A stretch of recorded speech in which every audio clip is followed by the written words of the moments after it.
PCC एक धार्मिक संस्था मात्रै नभएर यो एउटा कल्याणकारी संस्था पनि हो। 2007 सालमा यो स्थापना भयो। त्यस पछाडि 2013 सालमा हामीले गुम्बा स्थापना गर्न सक्यौँ। त्यतिखेर भामे चालिराख्दाखेरि धेरै कष्टहरू भोग्नुभयो हाम्रा संस्थापक अध्यक्षज्यू आज यहाँ हुनुहुन्न काजी शेर्पा, त्यस्तै प्रकारले संस्थापक आमा प्रमुख ज्ञानुमाया दिदी यहीँ हुनुहुन्छ कतै। उहाँहरूलाई हामी धन्यवाद नदिई बस्न सक्दैनौँ।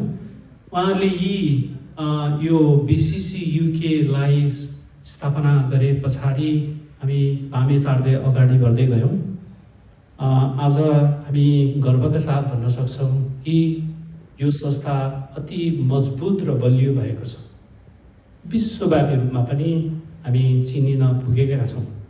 यो ठुलो गर्वको कुरो हो। एउटा नेपालबाट आएर हामीले एउटा बुद्धिस्ट गुम्बा यहाँ बेलायतमा खडा गरेर अनि त्यस पछाडि धर्म देशना र विभिन्न संस्कारहरूलाई हामीले संस्कार र सेवा प्रदान गर्दै हामी अगाडि बढिरहेका छौँ। अर्को एउटा गर्वको कुरो के पनि छ भने हामीले भर्खरै गत साल बिसिसी युकेले एउटा ब्रान्च खोलेर लन्डनमा एउटा ब्रान्च खोलेर त्यसको पनि एउटा सफलता हात पारेका छौँ। सो सम्पूर्ण लन्डनवासीहरूले यहाँहरूले हाम्रो बुद्धको ज्ञान र देशना साथमा सेवा लिन सक्नुहुन्छ। त्यसको सम्पूर्ण विवरण अथवा एड्रेस आदि इत्यादि चाहिएमा हाम्रो वेबसाइटमा जानुहोला। वेबसाइटमा सम्पूर्ण विवरण यहाँ हामीले राखेका छौँ। यति मात्रै सीमित नभएर हामीले विभिन्न स्कुलहरूलाई हामीले भिजिटर पनि गऱ्यौँ र उहाँहरूलाई पनि बिसिसी युके घुम्नका लागि उहाँहरूलाई त्यो सुवर्ण अवसर हामीले प्रदान गर्दै आएका छौँ। र साथमा स्काउटहरूलाई पनि हामीले यो अवसर हामीले प्रदान गरेका छौँ। त्यो मात्रै नभएर हाम्रा आज हाम्रो बिसिसी युके जति आज पाल्नु भएको छ यहाँहरू सब यो एउटा एचिभमेन्ट हो, यो सफलता हो। यो सफलताको लागि हजुर सबले आफूलाई धन्यवाद दिएर एकपटक ताली दिनु होला। धन्यवाद।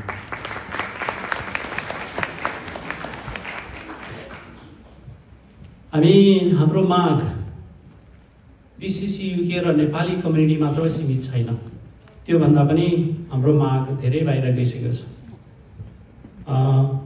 यहाँसम्म गइसकेको छ कि युनिभर्सिटीहरूले पनि हामीलाई प्रस्ताव राख्नुहुन्छ ताकि वहाँ गएर धर्म देशनाहरू दिनको लागि उहाँले माग गर्नुहुन्छ। त्यसै कारणले पनि हामीसँग अङ्ग्रेजी बोल्ने हाम्रो गुरुहरूको माग हामीले शैक्षिक गुम्बामा प्रस्ताव राखिसकेका छौँ। यदि त्यो भयो भने हामीले नट ओन्ली हामीले बिसिसी युके र नेपाली समुदायलाई मात्रै सेवा प्रदान गर्ने छैनौँ कि हाम्रो सेवा त्योभन्दा पनि बाहिर गएर युनिभर्सिटी ए लेभल र युनिभर्सिटीहरूलाई पनि हामी धर्मदेशना प्रदान गर्नेछौँ। अर्को चाखलाग्दो कुरो के भयो भने गत साल बिबिसी र आइटिभी दुवै आएर हाम्रो बिसिसी युकेलाई अन्तर्वार्ता लिएर हाम्रो राष्ट्रिय स्तरमै नै बिसिसी युकेलाई परिचय दिन सफल हुने भएको छ। उहाँहरूले आफ्नो वेबसाइटमा हाम्रो अन्तर्वार्ताहरू राखिदिएका छन्, सुरक्षित गरेर राखिदिएका छन्। यहाँहरूले पनि यदि हेर्न चाहनुहुन्छ र बुझ्न चाहनुहुन्छ, विशेष गरी बुद्ध धर्म के हो भनेर बुझ्न चाहनुहुन्छ भने कृपया उहाँहरूको वेबसाइटमा जानुहोला अनि हेर्नुहोला। हामीले पनि हाम्रो त्यसको लिङ्क हामीले हाम्रो वेबसाइटमा पनि राख्ने योजना गरेका छौँ। अब यति त हामीले एचिभ गरिसक्यो। हाम्रो भविष्य के त? यसैमा सीमित हुन्छौँ त? हामी यसमा सीमित हुने हाम्रो विकल्प छैन। हामी अब फेरि अर्को फड्को मारेर लागिरहेका छौँ। त्यो हो अनलाइन एजुकेसन हब, जुन चाहिँ अहिलेको 21औं शताब्दीमा अति महत्त्वपूर्ण छ। हामीले गुरुहरूले मात्रै धर्मदेशना अथवा शिक्षा दिएर पर्याप्त छैन। त्यसै कारणले हामी एउटा अनलाइन हब खोल्दैछौँ। त्यो अनलाइन हब खोले पछाडि हाम्रो सम्पूर्ण यहाँले कतिले भन्नुभयो होला बुद्ध धर्म भन्ने साथ घन्टी बजाएर पूजा गर्ने मात्रै भन्नु सोध्नुहुन्छ होला। By the way let me यहाँलाई थोरै टच गर्न चाहेँ। हामीसँग 84,000 नकारात्मक ऊर्जाहरू हुन्छन्। ती 84,000 नकारात्मक ऊर्जालाई हामीले सञ्चालन अथवा व्यवस्थापन गर्न सकियो भने हामीसँग दुःख रहँदैन।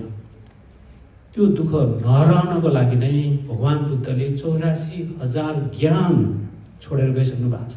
उहाँ आजभन्दा 2500 वर्ष अगाडि 84,000 ज्ञान हामीलाई छोडेर जानुभएको छ। त्यो ज्ञानको उत्थान गरेर हामी सम्पूर्ण मानवलाई टेवा पुर्याउनलाई हामी प्रयत्न गर्दैछौँ। त्यसैको लागि नै हामीले अनलाइन हब खोल्दैछौँ। त्यो अनलाइन हबले के गर्छ भने जति पनि यङ्गर जेनेरेसन अथवा आउने भावी सन्ततिलाई हामीले उहाँहरूलाई एजुकेसन दिने हाम्रो नयाँ विधिबाट प्रदान गर्दैछौँ। यो अति आवश्यक छ भन्ने हामीले पाएका छौँ र त्यसैको लागि नै आज हजुरहरू यहाँ उपस्थित हुनुभएको छ। यो च्यारिटी गर्नुको मुख्य कारण नै अनलाइन हब एजुकेसन हब खोल्नको लागि हो। यहाँहरू आइदिनु भयो, यहाँहरूले जुन योगदान दिनुभएको छ यो जीवन कालभरि नै यहाँहरूले एउटा पुण्य समाहार गर्दै हुनुहुन्छ। त्यसको लागि एकपटक फेरि पनि यहाँहरूलाई नै धन्यवाद दिँदै ताली बजाइदिनु होला।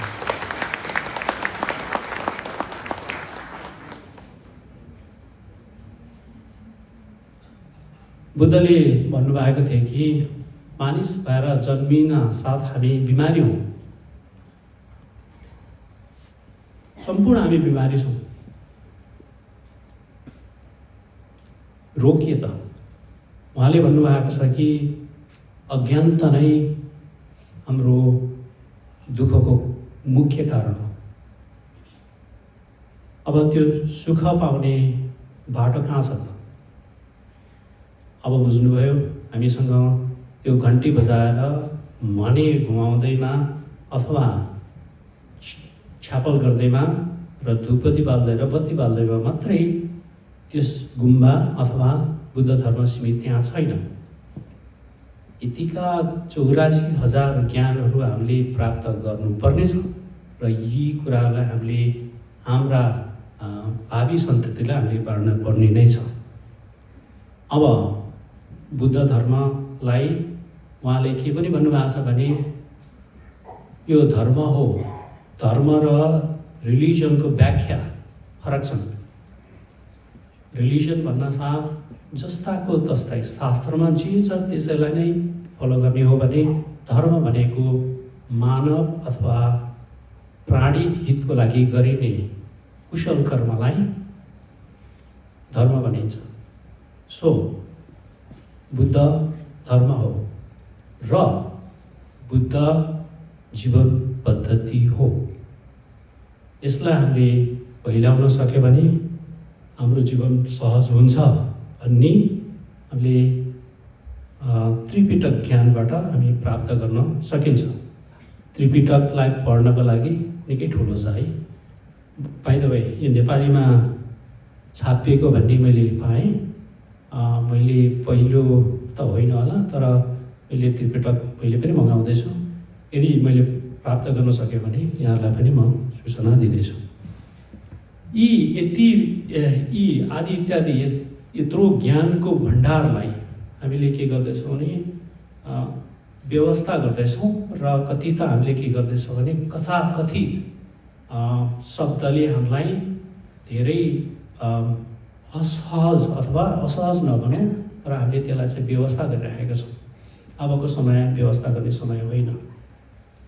म यो किन भन्दैछु भने आज मिडल इस्ट मध्य पूर्वमा हेर्नुभयो भने क्षतस्त्र जताततै फिजालिरहेको छ। विभिन्न मान्छेहरू मानव क्षति विभिन्न भइरहेका छन्।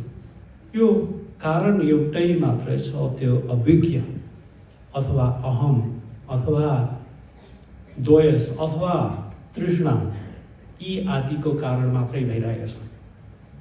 यसको समाधान एउटै मात्रै छ र एउटै मात्रै छ, त्यो हो बुद्धको ज्ञान। यही बुद्धको ज्ञानहरूलाई हामीले प्रारम्भिक रूपमा वा विस्तार कसरी गर्ने भन्ने योजनाले नै हामी यहाँ आज उपस्थित भएका छौँ।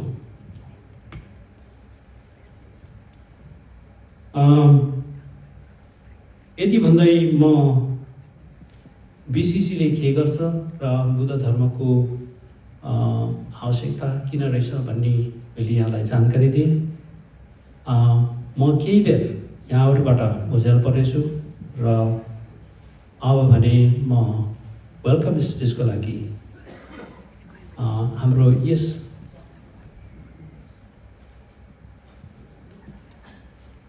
धन्दै बिर्सिरहेको छ। ल हामी एउटा मुख्य कार्यक्रम, एउटा बत्ती बाल्ने हाम्रो एउटा चलन छ है, दीप प्रज्वलन गर्ने। त्यो दीप प्रज्वलन गर्नको लागि म यहाँ आमा प्रमुख, हाम्रो अध्यक्षज्यू, हाम्रो यस संस्थाका ख्याम्फोला, साथमा